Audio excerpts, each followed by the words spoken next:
اعوذ باللہ من الشیطان الرجیم، بسم اللہ الرحمن الرحیم۔ السلام علیکم ورحمۃ اللہ وبرکاتہ۔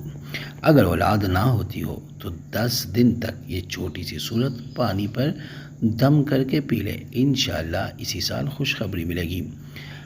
اگر اولاد نہ ہوتی ہو تو 10 دن تک یہ سورت ہر نماز کے بعد 111 مرتبہ پانی پر دم کر کے پی لے، انشاءاللہ اسی سال خوشخبری ملے گی۔ حضرت انس رضی اللہ عنہ فرماتے ہیں کہ ہم غزوہ تبوک میں آپ صلی اللہ علیہ وسلم کے ساتھ تھے۔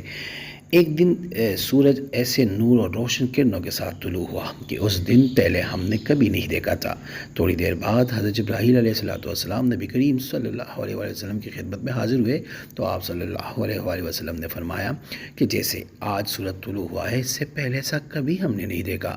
تو انہوں نے عرض کیا کہ آپ صلی اللہ علیہ وسلم کے صحابی معاویہ بن معاویہ لیثی مدینہ طیبہ میں انتقال فرما گئے۔ اللہ تعالیٰ نے ان کی نماز جنازہ میں 70,000 فرشتے بھیجے ہیں۔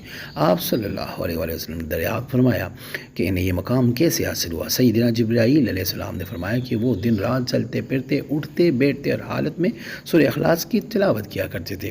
یہ اسی کا اجر ہے۔ یہ سورہ ہر مسلمان مرد و زن اور ہر بچی کو یاد ہوتی ہے۔ اس حساب سے ان کے فضائل کا اصول ہم میں سے ہر شخص کی دسترس میں ہے۔